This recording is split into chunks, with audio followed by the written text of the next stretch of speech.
Kako da označiš omiljene TV kanale? Pokreni Move mobilnu aplikaciju i odaberi podešavanja, pa opciju Omiljeni kanali. U gornjem desnom uglu svakog kanala nalazi se zvezdica. Dovoljno je da je dodirneš i kada postane crvena, kanal je dodat među omiljene. U delu Radio, na isti način možeš označiti svoje omiljene radio stanice. Da prilagodiš redosled kojim će se omiljeni kanali prikazivati, u gornjem levom uglu odaberi znak sa 3 linije i strelicom, a zatim jednostavnim prevlačenjem definiši njihov poredak.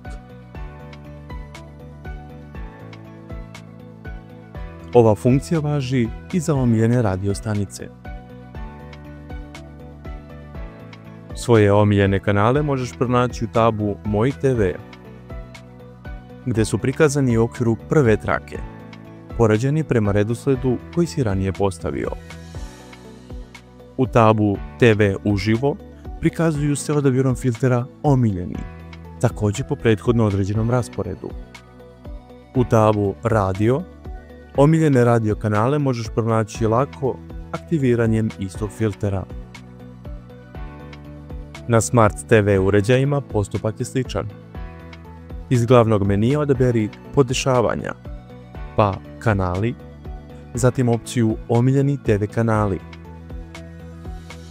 Pored svakog kanala nalazi se zvezdica koja, kada je aktiviraš daljinskim upravljačem, postaje bela i time označava kanal kao omiljeni. Definiši im redosled uz pomoć opcije Sortiraj omiljene TV kanale. Isti postupak važi i za omiljene radio kanale. Izabrane TV kanale možeš vidjeti u delu Moj TV u prvoj traci